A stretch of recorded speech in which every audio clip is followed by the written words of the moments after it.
Good morning, students. Myself Satish Kalda welcomes all of you in my channel Ultimate Science. और आज हम लेके आए हैं class +1 chapter number 1 basic concept in chemistry.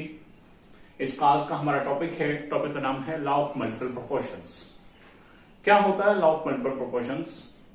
इससे मेरे पिछले वीडियो में आपने बेटा दो लॉज पढ़े थे। पहला था law of conservation of mass, दूसरा था लॉ ऑफ कांस्टेंट कंपोजिशन। उम्मीद करता हूं आपको वो बहुत अच्छे से क्लियर हो गए होंगे। सो आज हम नेक्स्ट है लॉ ऑफ मल्टीपल प्रोपोर्शंस। पहले इसे समझिएगा, उसके बाद मैं एग्जांपल से क्लियर करूंगा। क्या है डेफिनेशन इसकी? According to this law, when two elements combine to form two or more different compounds. क्या बताया गया है कि दो एलिमेंट्स लेने हैं, फिक्स कंडीशन है, और उन्होंने मिलकर two or more than two different compounds बनाने हैं। जबकि पिछले लॉ ऑफ कांस्टेंट कंपोजिशन में क्या था? To or more different elements थे, मिलकर वन सिंगल कंपाउंड बना रहे थे। सिर्फ सोर्सेज अलग थे, मेथड ऑफ प्रिपरेशन अलग थे। यहां उल्टा है कि एलिमेंट्स फिक्स हैं, टू एलिमेंट्स हैं, नंबर ऑफ एलिमेंट्स फिक्स हैं, टू एलिमेंट्स हैं, combined to form two or more than two different type of compounds. And if you fix the mass of one element in these compounds, हमें क्या है उन compounds में एक element का mass fix करना है। आपकी तरफ से चॉइस है, जो दो एलिमेंट शुरू में लिए हैं उनमें से जिसको भी चूज कर लो, किसी एक एलिमेंट का मास हर कंपाउंड में सेम करना है।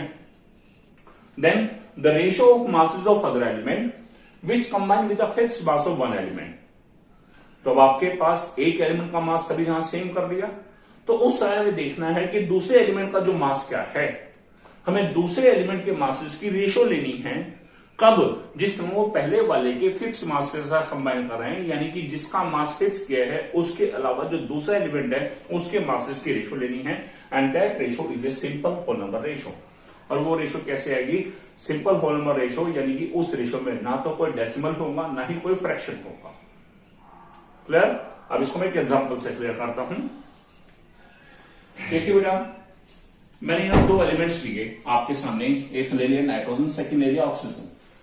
These are the two elements, nitrogen and oxygen. They are combined to form 6 different compounds. First is NO. NO को बोलते हैं नाइट्रिक ऑक्साइड। Second N2O। देखिए बेटा, जब नीचे 2 है तो 2 बोलते हैं डाई। अब O, तो ये क्या गया? डाई। N को बोला नाइट्रोजन। O के नीचे 1 है, मोनो वर्ड रहने देते हैं, ठीक है। और O को क्या होता है? ऑक्साइड। तो this is die nitrogen oxide. NO2, अब 1 है नीचे, N के नीचे कुछ नहीं बोलना, नाइट्रोजन। 2 है O के नीचे, तो डाइऑक्साइड, डाई नाइट्रोजन। 3 है, 3 को बोलते हैं ट्राई ऑक्साइड। डाई नाइट्रोजन 4 को बोलते हैं टेट्रा ऑक्साइड। डाई नाइट्रोजन 5 को क्या बोलते हैं? Penta oxide. तो नाइट्रोजन एंड ऑक्सीजन इन दो एलिमेंट्स में मिलकर they are forming 6 different compounds, NO, N2O, NO2, N2O3, N2O4, N2O5। Two elements combine to form two or more different compounds. यहां इसमें 6 बना रखे हैं। मिनिमम 2 की कंडीशन है, मिनिमम 2 डिफरेंट कंपाउंड को आने चाहिए, 2 से फालतू जितने मर्जी आ जाए। Then if you fix the mass of one element in this compound, मुझे इन कंपाउंड्स में अपनी तरफ से चूज करूंगा, भले मैं नाइट्रोजन चुनता हूं, भले मैं ऑक्सीजन चुनता हूं, मुझे उनमें से इन कंपाउंड्स में एक एलिमेंट, इन दोनों में से किसी एक एलिमेंट का मास हर जहां सेम करना है। अब मैंने एक टेबल बनाई, compounds, mass of first element, mass of second element. यहां कंपाउंड्स के name NO, N2O, NO2, N2O3, N2O4, N2O5। अब आपने पिछले टॉपिक में पढ़ा था, जब हमने लॉ ऑफ कांस्टेंट कंपोजिशन में ratio of masses of elements लिया था, तो हमने कैसे किया था? किसी भी एलिमेंट के जितने एटम्स हैं उनको उनके एटॉमिक मास से मल्टीप्लाई।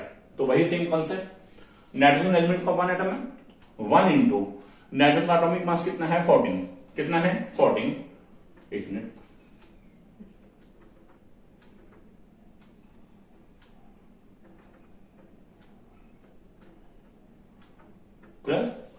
नाइट्रोजन एलिमेंट का 1 एटम है, 1 इंटू नाइट्रोजन का एटॉमिक मास कितना है? 14। तो 1 इंटू 14 इक्वल टू 14। अब मास से ग्राम लिख दो, किलोग्राम लिख दो, लेकिन सब जगह सेम रहना चाहिए, 14 ग्राम। अब ऑक्सीजन एलिमेंट का 1 एटम है, 1 इंटू ऑक्सीजन का एटॉमिक मास कितना होता है? 16। 1 इंटू 16 इक्वल टू क्या? 16 ग्राम। तो NO कंपाउंड में नाइट्रोजन एलिमेंट का मास कितना है 14 ग्राम और ऑक्सीजन एलिमेंट का मास कितना है 16 ग्राम। इसी तरह से N2 नाइट्रोजन एलिमेंट के 2 एटम है 2 into 14 28 ग्राम। ऑक्सीजन एलिमेंट का 1 एटम है 1 into 16 16 ग्राम। Na2 में नाइट्रोजन एलिमेंट का 1 एटम है 1 into 14 14 ग्राम। ऑक्सीजन एलिमेंट के 2 एटम है 2 into 16 32 ग्राम। N2O3 में नाइट्रोजन एलिमेंट के 2 एटम है 2 into 14 28 ग्राम। ऑक्सीजन एलिमेंट के 3 एटम है 3 into 16 48 ग्राम। N2O4 में नाइट्रोजन एलिमेंट के 2 एटम है 2 into 14 28 ग्राम। ऑक्सीजन एलिमेंट के 4 एटम है 4 into 16 64 ग्राम। N2O5 नाइट्रोजन एलिमेंट के 2 एटम है 2 into 14 28 ग्राम। ऑक्सीजन एलिमेंट के 5 एटम है 5 into 16 18 ग्राम। क्लियर, हमने मासेस निकाल दिया। अब कंडीशन क्या है, if it fits the mass of one element in these compounds, in compounds में आपकी चॉइस है, भले नाइट्रोजन का मास सेम करो भले ऑक्सीजन का, यहां कोई रिस्ट्रिक्शन नहीं है। किसी एक एलिमेंट का मास सभी यहां सेम करना है, लेकिन याद रखिएगा फिक्स करने के लिए या सेम करने के लिए, मास को सेम करने के लिए हम यहां पर या तो मल्टीप्लाई कर सकते हैं या डिवाइड कर सकते हैं, हम एडिशन या सब्ट्रैक्शन नहीं कर सकते। तो ये देखिए 14 28 14 28 28 28, तो हमारे पास इस टेबल में 4 कंपाउंड ऐसे हैं where the mass of nitrogen element is 28 gram and in 2 compounds the mass of nitrogen element is 14 gram. तो हमारे पास ऑप्शन है, या हम सभी को 28 कर दें या सभी को 14 कर दें, यदि हम नाइट्रोजन एलिमेंट चूज करते हैं। और ऐसा ऑक्सीजन देखें 16 16 32 48 64 80, या तो हम सभी को 16 कर दें सभी को 80 कर दें, जो भी चाहे हम। तो यहां पर वेरिएशन ज्यादा है क्योंकि सिर्फ 2 जहां 16 कहीं 38 है कहीं 48 है कहीं 64, तो यहां ज्यादा ऑपरेशन करना पड़ता है, लेकिन हम कर सकते हैं। मान लो मैं सभी को 80 बनाना चाहता हूं, तो ये 16 में 5 से मल्टीप्लाई कर दूंगा, 16 5 से 80, इसको 5 से मल्टीप्लाई कर दूंगा 80, 32 है 2.5 से मल्टीप्लाई कर दूंगा 80, 48 को 1.66 से मल्टीप्लाई करूंगा 80, 64 है 1.25 से मल्टीप्लाई करूंगा 80, और जो 80 है उसे मल्टीप्लाई नहीं करूंगा। इसी तरह डिवीजन करना चाहूं, यदि मैं सपोज करूं मैं सभी का 16 बनाना चाहता हूं, तो ये दोनों एज इट इज रहेंगे, इसे 2 से डिवाइड, इसे हमारे पास 3 से डिवाइड, इसे 4 से डिवाइड, इसे 5 से डिवाइड। अब यहां देखें, यहां हमारे पास 14 है, इनको 2 से मल्टीप्लाई कर दो 28 बन जाएगा, या फिर 28 वाले जितने भी उनको 2 से डिवाइड कर दो 14 बन जाएगा। तो मुझे एक एलिमेंट का मास सेम करना है, भले आपकी चॉइस है नाइट्रोजन सेम कीजिए ऑक्सीजन, डिपेंड आप पे करता है, आप जो भी करना चाहें। अब यहां मैं इस एग्जांपल में नाइट्रोजन एलिमेंट का मास सेम करके दिखाता हूं। तो आप देखिए नाइट्रोजन एलिमेंट का मास क्या है, 4 जहां तो 28 है, 1 2 3 4, 2 जहां 14 है, तो मैं 14 वाले को 28 बनाना, तो मुझे किस चीज से मल्टीप्लाई या डिवाइड करना पड़ेगा, आप कहेंगे 2 से, तो मैं इसे 2 से मल्टीप्लाई कर रहा हूं। एक बात ध्यान दीजिएगा, हमने पिछले टॉपिक में पढ़ा भी था, लॉ ऑफ कांस्टेंट कम्बशन में, in every compound the ratio of masses of element is fixed. यदि मैं इसे 2 से मल्टीप्लाई कर रहा हूं और इधर कुछ भी नहीं कर रहा, तो अब पहले वाली रेशियो देखिए, पहले क्या थी 14:16, यानी कि क्या थी 7:8। अब मैंने यहां 2 से मल्टीप्लाई कर दिया, यहां एज इट इज रहने दिया, तो फिर अब क्या होगा 28:16, अब क्या हो जाएगी 7:4, यानी कि पहले 7:8 अब 7:4, यानी कि तो कंपाउंड के मासेस की रेशियो क्या होगी चेंज, जबकि कंपाउंड तो सेम है।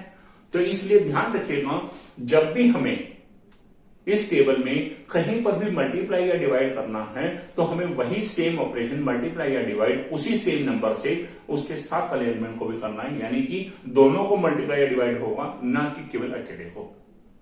अब यहां 2 से मल्टीप्लाई किया तो इसके साथ वाला एलिमेंट ये है ऑक्सीजन, तो इसको भी 2 से मल्टीप्लाई, यदि यहां 2 से डिवाइड करता तो 14 को 2 से डिवाइड करता 7, तो यहां भी 2 से डिवाइड करके 8 आंसर आता, 28 बन गया। इसी तरह से ये 2 से मल्टीप्लाई,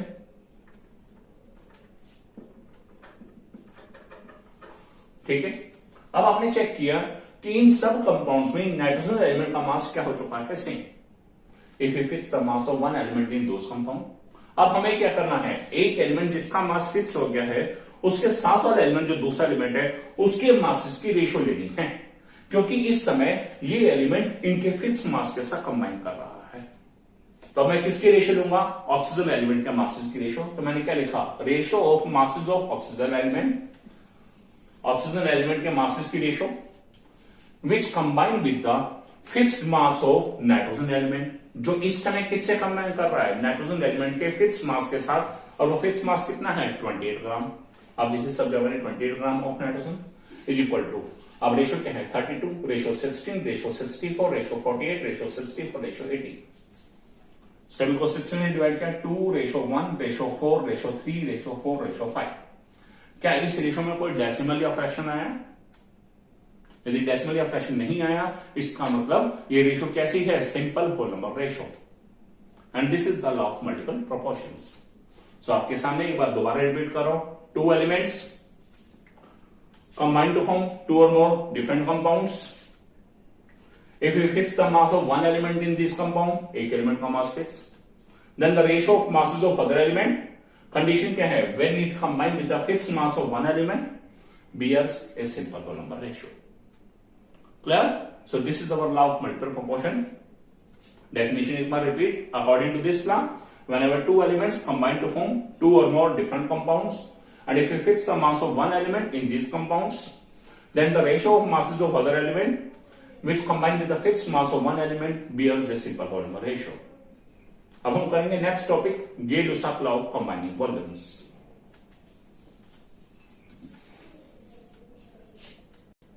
स्टूडेंट्स,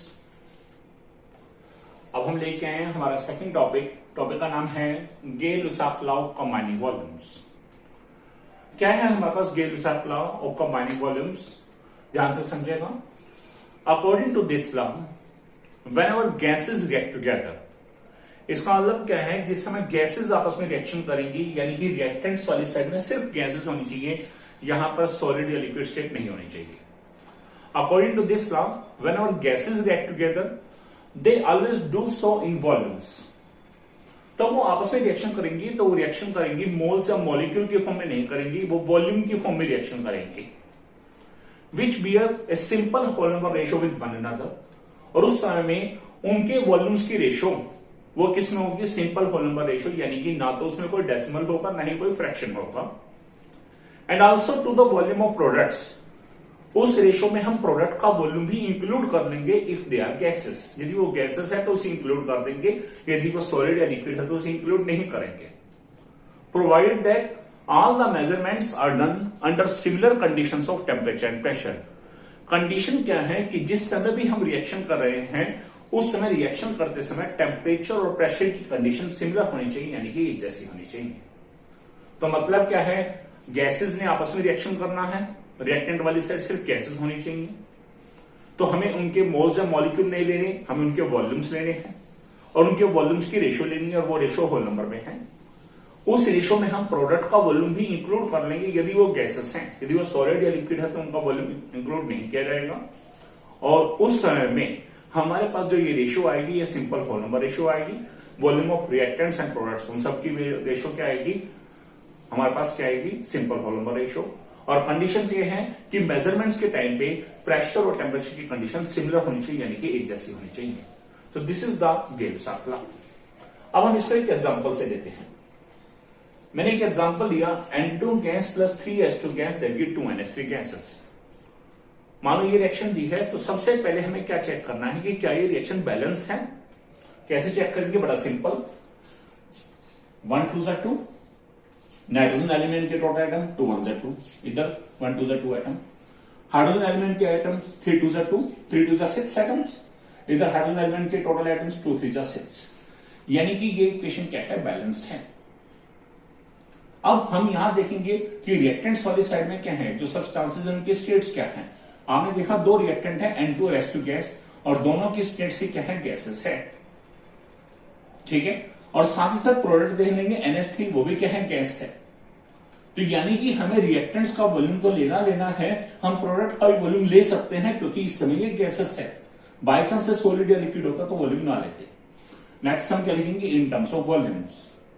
अब वॉल्यूम की टर्म में जो हम इसे लिख रहे हैं, तो हम क्या देखेंगे, इनके जो कोफिशिएंट है, सामने जो अक्षर लिखा है उतने वॉल्यूम। अब इसके सामने 1 है तो दिस इज 1 वॉल्यूम, 3 है तो 3 वॉल्यूम, 2 है तो 2 वॉल्यूम। क्लियर। अब हमें क्या करना है, इसके बाद हमें इन वॉल्यूम्स की रेशियो लेनी है। तो क्या लिखेंगे, रेशियो ऑफ वॉल्यूम्स ऑफ, पहला सब्सटेंस कौन सा है, N2 गैस, कॉमा दूसरा सब्सटेंस कौन सा है, H2 गैस। ये दोनों तो रिएक्टेंट थे, ये तो लेने ही लेने थे, गेलुसाक लॉ के अकॉर्डिंग। अब NH3 क्या है, प्रोडक्ट है, लेकिन वो भी क्या है, गैसेस है, तो उसका वॉल्यूम भी ले लेंगे साथ में। यदि ये बाई चांस सॉलिड या लिक्विड होता तब हम इस वॉल्यूम को नहीं लेते, ठीक है। तो हमें इन तीनों का वॉल्यूम लेना है, तो रेशियो क्या आएगी, इसका 1 volume, ratio 3 volume, ratio 2 volume. Volume volume cancer, तो आंसर क्या आएगा 1 ratio 3 ratio 2। This is गेलुसाक law, first example. और हम सेकंड एग्जांपल लेते हैं, 2H2 gas plus O2 gas that give 2H2 liquid. पहला कंडीशन रिएक्शन होनी चाहिए। सेकंड थिंग, रिएक्शन में जो रिएक्टेंट्स हैं उनकी स्टेट गैसेस होनी चाहिए, उनकी स्टेट सॉलिड या लिक्विड नहीं हो सकती इस लॉ में। थर्ड थिंग, इक्वेशन बैलेंस्ड होनी चाहिए। अब चेक किया, पहला एलिमेंट हाइड्रोजन, उसके एटम टोटल एटम 2 2 4, इधर हाइड्रोजन 2 2 4 एटम, इधर ऑक्सीजन 1 2 2 एटम्स टोटल, इधर ऑक्सीजन 2 1 2 एटम। एटम बैलेंस है। पहली तीन कंडीशन होंगी, रिएक्शन होनी चाहिए। सेकंड थिंग, रिएक्शन में स्टेट्स मेंशन होनी चाहिए और उन स्टेट्स के हिसाब से ये देखना है कि रिएक्टेंट वाली साइड में सिर्फ गैस होनी चाहिए, प्रोडक्ट साइड में कुछ मर्जी हो जाए। थर्ड थिंग, रिएक्शन बैलेंस होनी चाहिए। अब हम लिखेंगे इन टर्म्स ऑफ वॉल्यूम्स, जो जो गैस है उनके वॉल्यूम, उनके कोफिशिएंट के बराबर उतने वॉल्यूम आ जाएगा। अब H2 गैस है, सामने क्या है 2, तो this is 2 volume. O2 gas है, सामने क्या है 1, दिस इज 1 वॉल्यूम। H2 क्या है, लिक्विड। अब इसके सामने क्या है, हम इससे मतलब नहीं है, यानी कि इसके नाम का कुछ नहीं आएगा। क्लियर। अब हम रेशो किसके लेंगे, H2 लिक्विड की तो लेंगे नहीं, क्योंकि लिक्विड है, सिर्फ गैस की रेशो लेनी है, गैस के वॉल्यूम की रेशो। तो इन दोनों की रेशो आएगी, तो क्या होगा, रेशो ऑफ, किसकी रेशो ले रहे हैं, वॉल्यूम्स ऑफ पहला सब्सटेंस H2 गैस एंड दूसरा कौन सा है, O2 गैस। इसका वॉल्यूम कितना है, 2 volume, ratio 1 volume, volume volume cancel, तो दिस इज 2 रेशो 1। तो ये है हमारा बेटा गेलुसाक लॉ। होप सो आपको मेरा वीडियो अच्छे से समझ आ गया होगा। यदि आपको मेरा वीडियो अच्छा लगा है तो इसे लाइक कीजिएगा, कमेंट कीजिएगा और शेयर कीजिएगा। और मेरे चैनल्स पर फर्दर जितने भी वीडियोस अपलोड होते हैं उन सभी को असेस करने के लिए मेरे channel ultimate science by Satish Kalda, इसको सब्सक्राइब कीजिएगा। मिलते हैं नेक्स्ट टॉपिक के साथ, तब तक के लिए बेस्ट विशेस।